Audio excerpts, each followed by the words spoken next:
What's up, guys? 1-1 yesterday, which wound up being a slight win for me because I wound up finding the Orioles at a slight underdog price at plus 110. Orioles started off pretty badly. They were losing the whole game. Povich didn't really have a great start, but the Orioles definitely have a bullpen advantage over Toronto, and they almost came back with 4 runs in the last 2 innings to cut it to a 1-run game, just to tease me a little bit, I guess. That one, it was a loss. It didn't get there. It was oddly a game where neither team had that many hits, so they were very efficient on offense, I guess, scoring most of the base runners that they had. I'm pretty sure when I looked at that box score. Then, of course, the Celtics, my Celtics. I was at game 1 last night. It was a very fun time. Celtics played a very good game, especially on the defensive side of things, and spread it around on offense like they do. My handicap wound up being nice and right on that one. So that was a win. It's nice to have an easy win, but not just an easy win, but be there in person and have it be on your team. So I do enjoy that. Celtics had a 29-point lead at one point in the second quarter. It looked like they were just, this is over. They're just running away with it. And then they, as they tend to do sometimes, they kind of take their foot off the gas. They just start kind of chucking up bad shots. And the game actually got down to within 8 in the third quarter, but then Mavs turned it over a couple of times. Celtics regrouped, called a couple of timeouts that were pretty strategic, and were able to push the lead back up a bit and win the game. So let's go Celtics. I don't expect the same in game 2, which I'll talk about when it gets to it. And I think these games are really spread out in the NBA Finals. The NBA usually has the playoffs going real quick turnover time. Then it gets to the finals and they milk it because now it's the finals. So I think they actually have 2 days off, even though they're staying in Boston. I think the next game is not actually tomorrow. I think it's Sunday. Anyway, moving on to today. The NHL does not start until tomorrow, so we don't have any NHL or NBA today. We have a Friday baseball card today, and I'm being very selective. There's not much I like on the baseball card today. I would say that I lean against my Red Sox, but the market has indicators kind of against it, so I'm not going to quite get there with it. Red Sox are coming off just a blowout, total destruction of the White Sox, who are an epically bad team, basically. But the White Sox have their only saving grace pitching today against the Red Sox, Garrett Crochet, who's actually one of the best pitchers in baseball, really.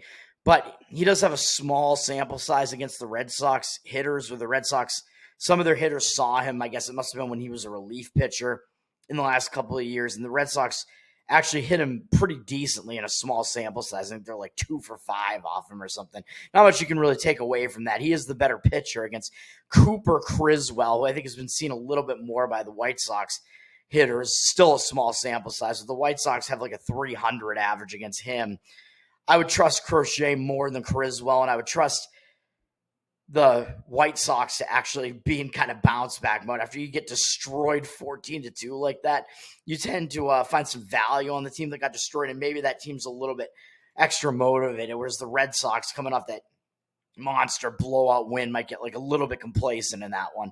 So I have a slight lean to the White Sox in that one, and we've seen the White Sox flip from plus 105 to minus 106, so kind of flipping the favorite a little bit at home, although the odds makers are still telling you the Red Sox are the better team, which basically every team is a better team than the White Sox. But I do think getting the White Sox at that short price and having the starting pitching advantage, I think, might be a way to go there. I might make it a first 5-inning bet in that one, though, because White Sox, even though you could say the full game might make sense because the White Sox are in that bounce back mode, and the Red Sox might get complacent. The White Sox used way more of their relief pitchers yesterday, and the Red Sox actually don't have a terrible bullpen. So the Red Sox do have the bullpen advantage in that one. So that makes me hesitate as well as far as playing a full game on that. I'd probably only play the first 5-inning play if I wanted to play that one, because the bulk of the advantage there is in Garrett Crochet against Cooper Criswell there. Although I'm guessing, I haven't looked, but I'm guessing the first 5-inning line is probably a steeper line on the White Sox, because the odds makers also know that you're probably having to lay I would guess upwards of maybe even 120 on the White Sox if you want to play the first 5-inning bet there. It does look like the White Sox somehow are public-ish slightly with 54% of the cash on them, because maybe the recreational bettors are kind of on to this now, knowing that Crochet is a very good pitcher. I don't really know. Although we also see 73% of the cash looks like it's on the Red Sox right now. So all of that gives me hesitation there. I don't want to do it. Where I'm actually going to go, though, is to play on the LA Dodgers. And I'm going to make this a first 5-inning bet, I think, only because of the price. Like, I agree with the Dodgers first 5-inning and full game on this one. So looking at the situation here, we have Dodgers-Yankees. I mean, it is the big matchup of the day, basically. This is a big weekend series here between people are saying it's like the World Series preview, basically. I mean, odds are against both of these teams making the World Series. We'll see. Obviously, these are two of the best teams in baseball, and one of the best teams in the NL against one of the best teams in the AL. Dodgers are coming off a series against Pittsburgh where they didn't do that well, and they were able to get the last game of the series yesterday at Pittsburgh after losing the first two. But, of course, the Dodgers lost to Jared Jones and Paul Skeens, so they had to face the two young phenom rookie pitchers that Pittsburgh has. So not the easiest task for the Dodgers. Then the Dodgers were able to get it done in the third game yesterday and are now traveling from Pittsburgh to New York, which of course not much of a travel spot really. New York is staying at home after, I believe, sweeping Minnesota. The Yankees are on some big win streak right now. Minnesota, a decent team, so a decent sweep there for the Yankees. Dodgers coming off a series that they played worse, obviously. So the Dodgers maybe are going to be in a little bit more of a focus spot potentially just because they're now traveling into the Bronx and coming off kind of a bad series, whereas the Yankees are coming off a very good series. But expect both teams to be focused here because it is Yankees-Dodgers. It's a huge game there. And of course, it is the former New York team, the former Brooklyn Dodgers, the LA Dodgers. So there is still kind of that New York tie in there that kind of almost makes this like an old school rivalry type of game, too. It's going to have a lot of eyes on the series, probably. But looking at the rest of this year, well, we look at the market here, we see, well, actually, first I should say yesterday, both teams used a lot of their relief pitchers yesterday, man. Both starters for both of these teams, Dodgers and Yankees yesterday, both starters struggled yesterday and got knocked out fairly early in the game. It was high scoring for both teams yesterday. So both bullpens used like 4 or 5 relievers. I think the bullpens are a bit of a wash. The Yankees, I think, actually have the best bullpen ERA-wise in Major League Baseball, but the Dodgers are like right behind that. The Dodgers are also like a top 5 bullpen in, with both teams having used a lot of their relievers yesterday. I would say the bullpen situation is not really a huge advantage one way or the other here, with both teams having decent bullpens that got used a bit yesterday. So I could see playing a full game on this one. And again, it comes down to where you can find the better number, I think, pretty much. Looking at this market, it looks like the Yankees are quite public with 70% of the tickets on the Yankees. It's one situation where you might actually get value on the LA Dodgers here when they're playing a team that's also a big market team and one of the biggest names in baseball in the New York Yankees. Rare that you're going to find value on either of these teams, but in this case, the Yankees have, I think, the best record in baseball right now, but they've been beating up on bad teams, man, and they've been closer to a 500 team against good teams, and that is what they're facing here, a good team in the Dodgers. Yankees, 70% of the tickets, though, but only 51% of the cash, so the cash, the professional bettors, professional money is coming in much more evenly split than the public, as the public is coming in and saying, actually looking at this and saying, holy crap, the Yankees are a home underdog here, and we're getting the better price, or we're getting the team with the better record, is the Yankees at home at an underdog price. How can I not play the Yankees here at plus money? That seems to be what the public sentiment is here, but the odds makers are obviously telling you something, lining the Dodgers as the favorite here.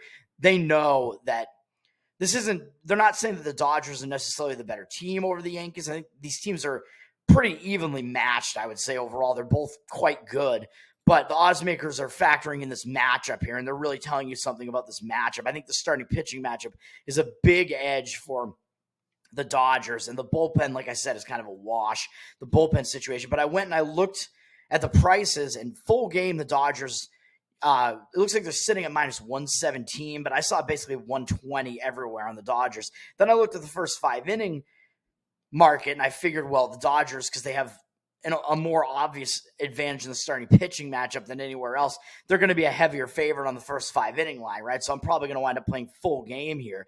But the first 5-inning line was all over the place. I saw it between minus 110 and minus 140.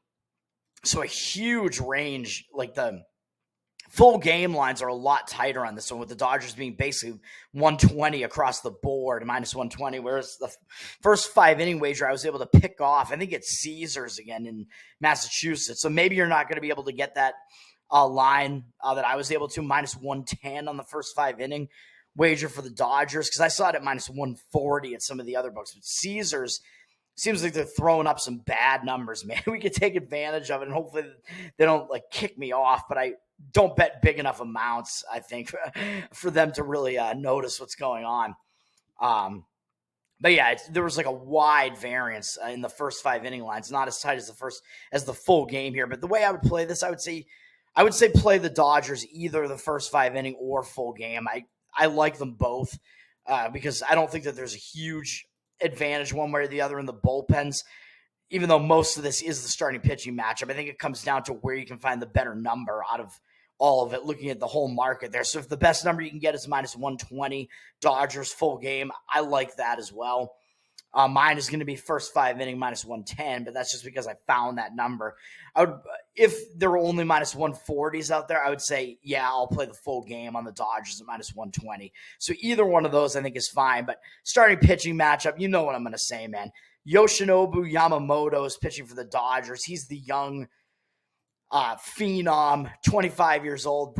Dodgers brought him over from Japan, and there was a lot of fervor around that, and he wound up getting kind of overshadowed early in the season by Imanaga, who was the other Japanese pitcher that came over. Imanaga, a bit of an older guy, around 30, I think, but the Cubs brought him over, and he was off to a really great start to the season, and he's kind of backslid a little bit in his last couple outings, whereas Yamamoto actually has been quite consistent this entire season, even though he had a couple of starts where he gave up 4 earned runs.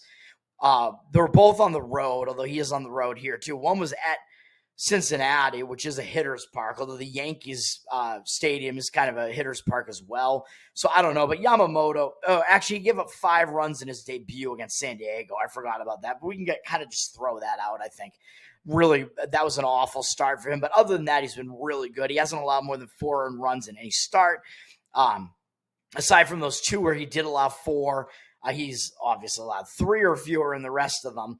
So that's the majority of his starts. So he's been quite good on the season. 3.32 ERA, 1.12 whip.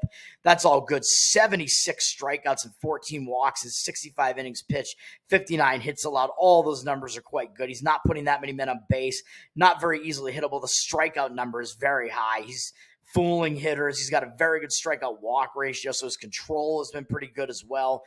So Yamamoto, he's having a good rookie season, man. Good debut season. And then what puts us over the top as far as the Yamamoto play here, not only that he's a good pitcher, and I think he's the more trustworthy and better pitcher in this matchup, but the Yankees have yet to see him. So I think he, again, has an advantage here, which maybe that's stacking the odds in his favor a little bit this season. Like, it means that he's been pitching better than maybe he actually will be in the future, facing lineups that have never seen him before. You tend to see that a lot, actually, especially with these Japanese pitchers that maybe have like a little bit of a different style. They come over and they do really well when the hitters haven't seen him before. But then once the hitters have seen him and they make those adjustments, the hitters tend to do a little bit better against them. But we're still in that state where Yamamoto has not been seen before, man. And these Yankee hitters, as good as they are, they have a good lineup, and they have not seen Yamamoto before. So I think that's an advantage to him, a guy that has good strikeout stuff, that has the ability to fool these hitters. First couple times they see him, I think he's going to have the advantage against them because they won't know what it's like facing him in a live game environment. So I think that's advantage to the Dodgers there with Yamamoto. And the Dodgers essentially have like one of their best pitchers on the mound. I think probably Glasnow is their best pitcher. Yamamoto's their second best pitchers. They have basically, they almost have 2 aces, I would say, at this point, and those are their 2. Whereas for the Yankees starting pitching is kind of actually their weakness, man. If the Yankees have a weakness, their hitting is very good. Their bullpen is one of the best in baseball. Their starting pitching is where the Yankees are actually at the disadvantage relative to everywhere else. The starting pitching is not great for the Yankees, really. They've had some pitchers that have been doing kind of well this season, though, but the guy they have going today is not one of them, and that's Cody Poteet. But again, the public's coming in and they might say, well, Yamamoto has a 3-something ERA, and we know he's good, but Poteet has a 2.45 ERA, man, and a 0.91 whip. Yeah, sure, he does. I mean, that's all fine, but he's only done that in 2 starts, man. He's gone 6 innings and 5 innings, and yeah, I mean, he pitched well in those starts. They were both on the road, so yeah, I'm not going to knock him for those, but then again, he also was facing Cleveland and San Francisco, so not exactly like the best offensive teams. He did put up a 10-1 strikeout walk ratio against those 2 teams with allowing 9 hits in 11 innings. So yeah, his stats have been good in those 2 starts, but it's such a small sample size. I don't know what you can take away from that. And if you look at his other stats, he's 29 years old, man. So he started pitching in the majors when he was 26, missed the entire 2023 season, maybe just because he wasn't like good enough really to stick in the majors. He had 7 starts for the Miami Marlins in 2021, made 12 appearances for them in 2022, only 2 starts, and then didn't pitch at all in the majors last year. And now he's made those 2 starts for the Yankees, and he's been good. But is it like, has he all of a sudden just discovered something at the age of 29? I wouldn't think so. I mean, like I said, we're looking at a small sample size here. And if you look at the best sample size that we have is his 2021 season when he made 7 starts, and his ERA was almost 4.99 with Miami. And that's a pitcher-friendly park, too, in Miami. So that's not good.